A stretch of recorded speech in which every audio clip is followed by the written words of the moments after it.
Matter. तो अगला question है कि हमारे पास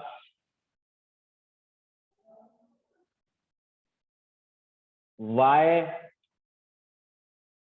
बैलेंसिंग लेंथ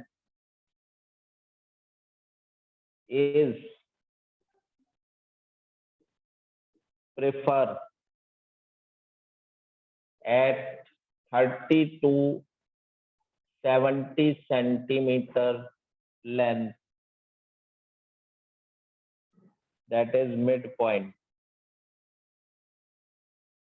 of y। मतलब हम जो बेस्ट रिजल्ट ये मीटर ब्रिज जब देगा, बेस्ट रिजल्ट जब देता है मीटर ब्रिज जब इसकी बैलेंसिंग लेंथ, ये बैलेंसिंग लेंथ हमेशा कोशिश करते हैं 30 सेंटीमीटर से 70 के बीच में ही आ जाए, यानी मिड पॉइंट 50 है, 50 के आसपास ही आ जाना चाहिए balancing length. Null point zero deflection, जो जीरो डिफ्लेक्शन है यानी नल पॉइंट, नल पॉइंट का मतलब क्या है, जब गैल्वेनोमीटर जीरो दिखाए तो वो लेंथ, इसकी लेंथ 50 सेंटीमीटर के आसपास ही आ जानी चाहिए, यानी मिड पॉइंट 30 से 70 के बीच में बेस्ट होता है इसका रिजल्ट। वो कह रहा है ऐसा क्यों, ऐसा सर क्यों सर अगर उस रेंज में ना आए, वही तो कह रहा हूँ सर, क्योंकि रेजिस्टेंस फिर कंपैरेबल नहीं होंगे, कम और ज्यादा हो जाएंगे, तो सर ब्रिज बैलेंस नहीं हो पाएगा। रेजिस्टेंस ब्रिज बैलेंस के लिए कंपैरेबल होनी चाहिए। ओके सर, बिल्कुल सही आंसर है, बिल्कुल सही आंसर है। ये मिडिल पॉइंट पर ले लेंगे तो दोनों का रेजिस्टेंस, इस पार्ट का और इस पार्ट का रेजिस्टेंस क्या होगा, कंपैरेबल हो जाएगा। जब मैंने कल पढ़ाया था कि व्हीट स्टोन ब्रिज सबसे ज्यादा सेंसिटिव कब होता है, जब सारे रेजिस्टेंस एक ही ऑर्डर के हो।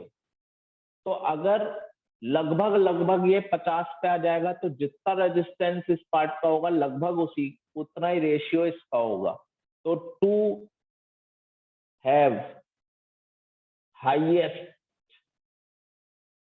एक्यूरेसी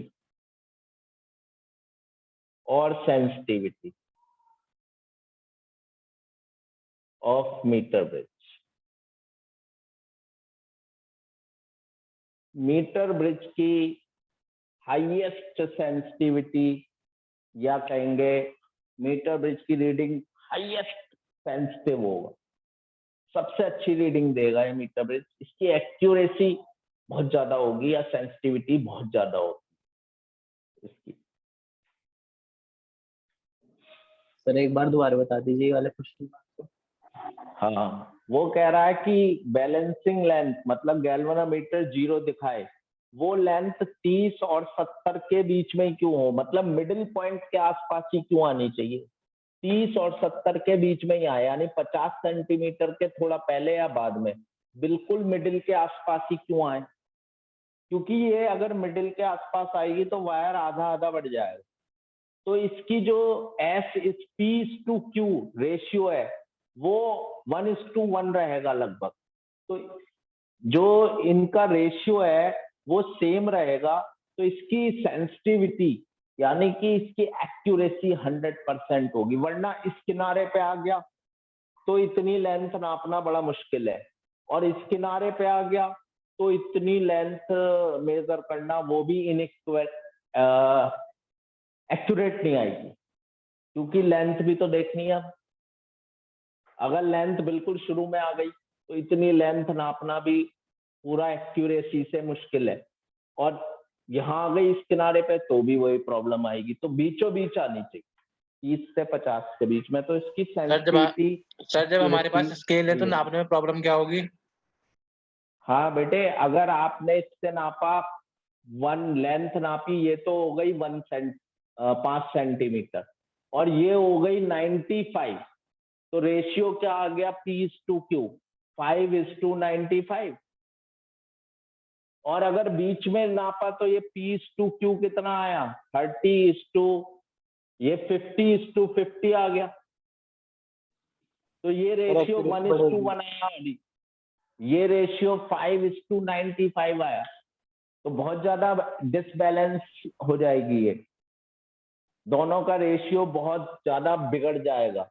ये रेशियो 1:1 ही होना चाहिए, तो इसकी रेशियो 1:1 रहेगा, सेंसिटिविटी और एक्यूरेसी ज्यादा होगी। जितना मिडिल पॉइंट के आसपास नापोगे तो रीडिंग इधर से और इधर से लगभग बराबर आएगी। इधर किनारे पे आ जाओ तो भी दिक्कत है, उस किनारे पे जा जाओ तो भी दिक्कत है। तो ये प्रॉब्लम रहती है। अब इसका न्यूमेरिकल एनसीईआरटी का है। एक बार ये बता हाँ दीजिए बेटे, कि इन गैप का क्या रोल होता है? गैप में ही तो रेजिस्टेंस लगा रहे हैं बेटे, गैप में ही तो रेजिस्टेंस लगा रहे हैं, इन्हीं गैप में तो रेजिस्टेंस लगा रहे हैं। सर रेजिस्टेंस स्क्रू तो ऐसे होते भी लगा हैं सकते हैं, गैप की क्या जरूरत है? बेटे, स्क्रू होते हैं ना पेच, उन पेच से लगाते हैं। अरे गैप स्क्रू नहीं होते होगा हैं, तो आपस में कौन साइड गैप में कहाँ लगाओगी कहाँ अगर नहीं होगा। सर हमारी तो- गलती भी क्या है, एक बार भी लैब में नहीं गए।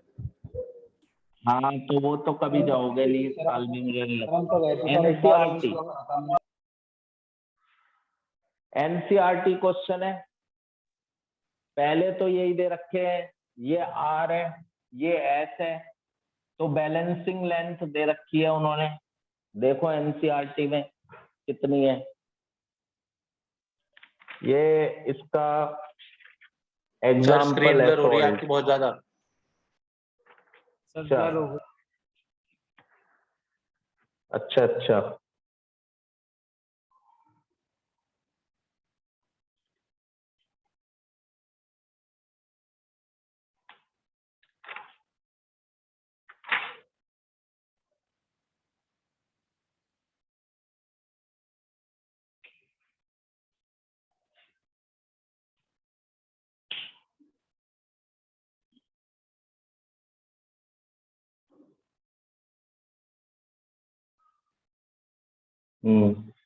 देखो चलो कल करते हैं, कल Yes, करते sir. हैं। Yes sir. ठीक है सर। ओके। Okay sir.